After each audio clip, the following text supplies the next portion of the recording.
Hello and welcome back to another episode of Movie Deputy Reviews, where we are yet again going deep into an interrogation of a movie of sorts that has not gathered or garnered a lot of the attention of mainstream media. Surprise, surprise. But if you have listened to me for very long, you know where I stand on matters such as this.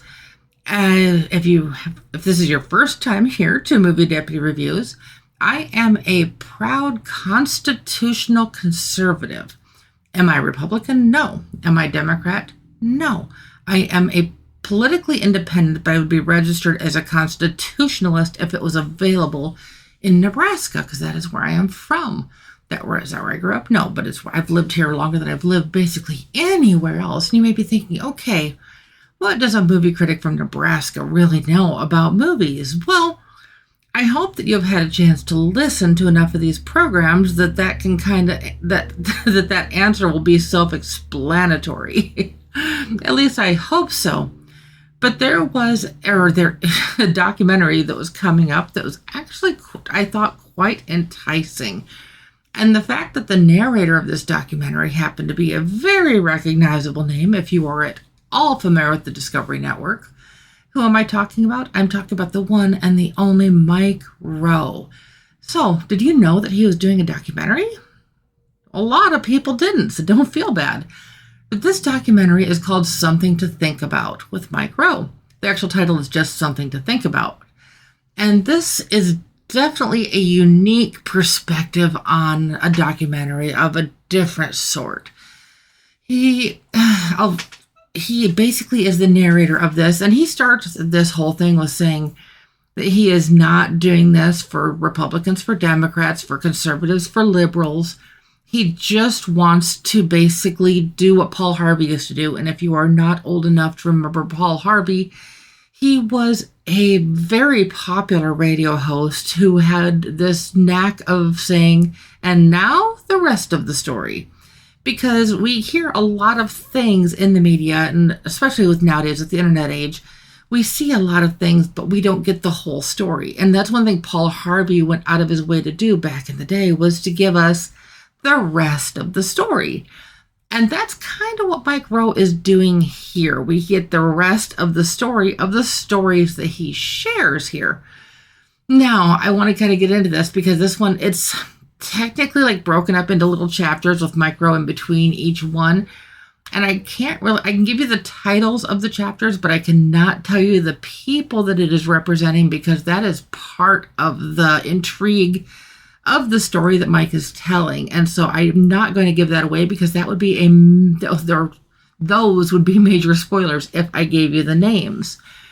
The titles of the chapters in this are Diner, Enough, Demoted Deserter, Broadswords in a Pit, Her Biggest Fan, One Percenters, Man Behind the Microphone, Not Inclined to Judge, Visiting Hours, and then the last chapter is titled the name of the movie, which is Something to Stand For. Now, your brain might be already going down certain directions with some of the titles, especially one in particular. I'm sure you know which one I'm referring to.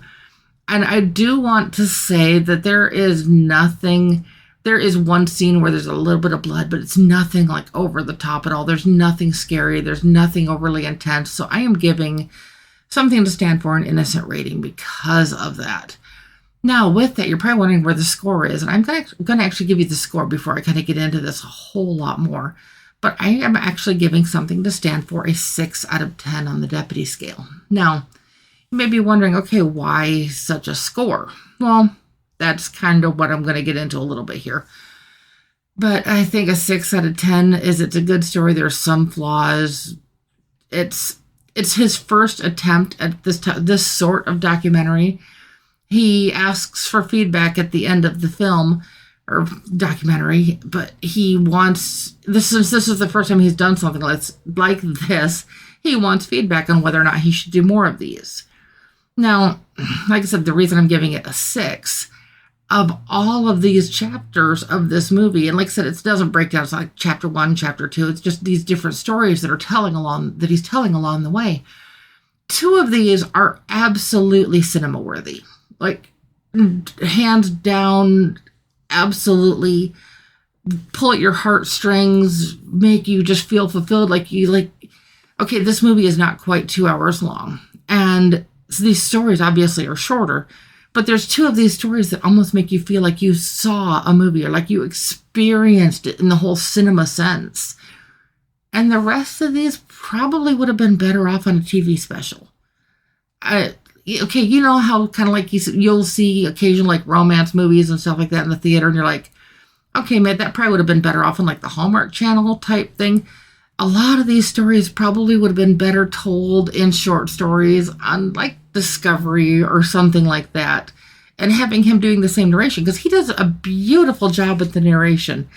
The only part of it that bugs me at all, and he's done think of, if you've ever watched Discovery Channel at all or any of the programs on Discovery, you are familiar with the fact that he is the narrator, but you also hear the other people's voices.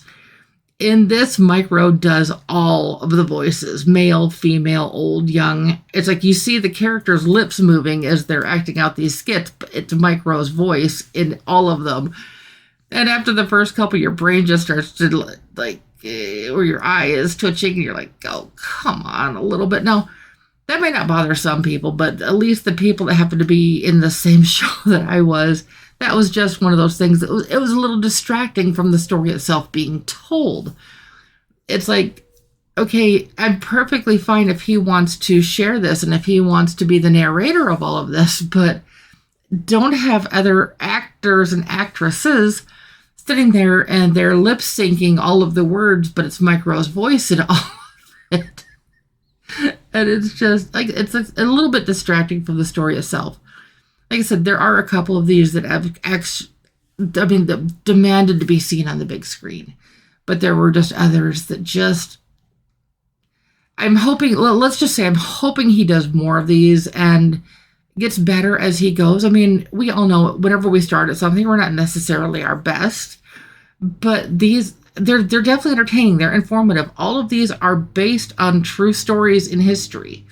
All of these have actual factual meaning to them. And so if you did, I honestly, myself, I was aware of 2 of these stories. I had heard about them and read about them in the past. My husband, none of these actually rang a bell to him. And a couple of the other people I was talking to in the movies are like, I thought I remembered that, but I wasn't sure.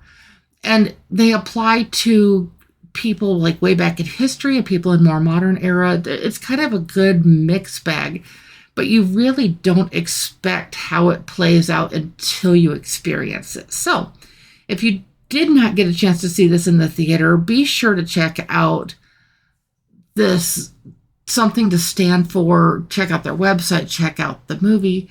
When it becomes on instant video, check it out there. I'm not sure if it's still going to be in the theaters or if it was a one-night deal. I probably should have looked a little bit more into that before I started the program here today. So my apologies. I know there's a couple other big movies that you guys want me to talk about, and be sure to come back over the next couple days because I'm going to be talking about those with a lot more in depth to them. So be sure to come back for that. As always, you know which buttons to push, so you always get the latest and the greatest Movie Deputy content, which I always try my best to bring to you. And of course, I will be back soon. I hope this helped you guys. Bye-bye.